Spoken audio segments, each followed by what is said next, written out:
And over the other side of the studio, Dipti is waiting for us with the newspaper review. Dipti, you're starting off, aren't you, with reactions coming in, continuing to come in to those results in Israel's elections? That's right. Not much has changed, actually, since we've been looking at this morning. Both frontrunners, the incumbent Benjamin Netanyahu and his rival Benny Gantz, claiming victory in the elections. This website here saying that Netanyahu is claiming a tremendous victory, even though results would point to, if anything, a narrow lead for his Likud party. Similar analysis from the Jerusalem Post, which nonetheless calls it a dramatic election in this article here. You found some reactions from the centre-left paper Haaretz as well.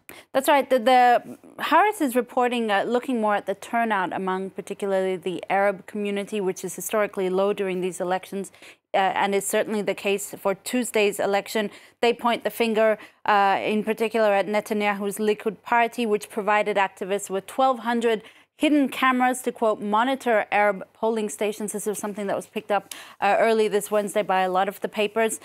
For this Haaretz writer, that is a classic Netanyahu move, a totalitarian stroke of genius, this writer for Haaretz says, adding, I quote, if Netanyahu manages to bribe his way to a ramshackle coalition after his lackluster showing in Tuesday's election, we'll all know one thing for sure, that Israel has become a dictatorship. International papers, what do they say?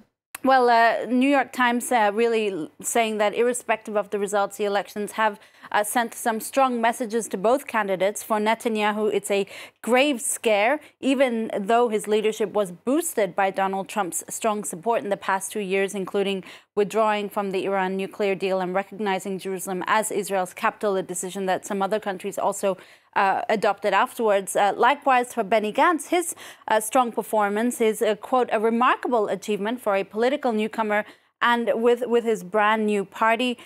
For the Independent, it's been a fraught general election, one in which Israeli voters are painting a picture of a nation divided, a nation that's unsure how it feels about Benjamin Netanyahu's leadership.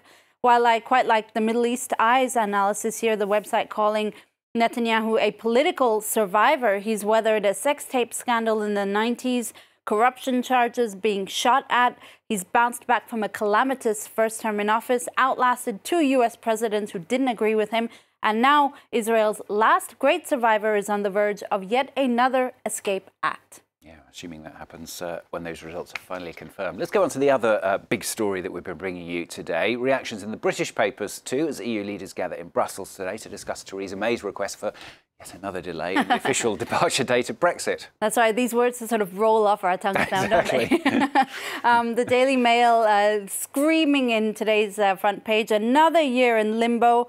All this because of our, quote, inept MPs, the tabloid says. We've been looking at the wider European papers as well. Vanguardia focusing on that meeting between Theresa May and Angela Merkel yesterday. Here they are on the front page of La Vanguardia, the Spanish daily. The German daily Der Tagesspiegel wondering if May and Merkel are, quote, looking for help from above.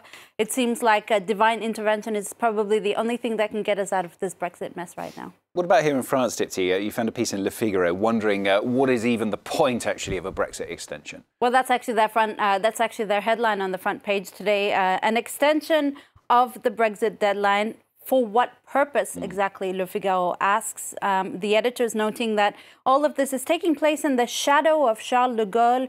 De Gaulle, who used France's veto back in 1963 to refuse Britain's entry into the EU.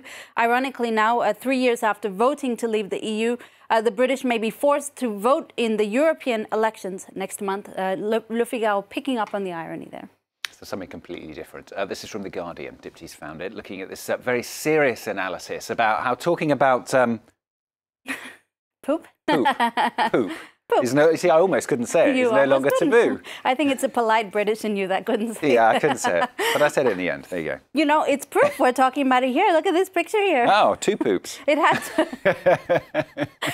to happen then at the day where we'd be talking about how poop is no longer a social non-conversation. In fact, far from it, The Guardian says it's the subject of a new museum at the Isle of Wight.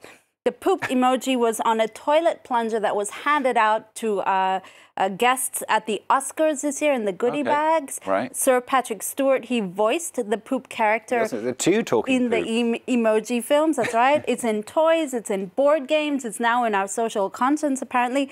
And Google says poop was even bigger than Beyonce on its trends list last year. One poop analyst, well, I'm calling him a poop analyst. I think he calls himself a professor or something. Poop analyst. Quote cited by The Guardian explains it as part of a wider cultural trend in which we're gleefully and comically upending social taboos. It's becoming more and more popular. Oh, very nice. Yeah, very witty. To you, the paper, France 24. Thanks a lot.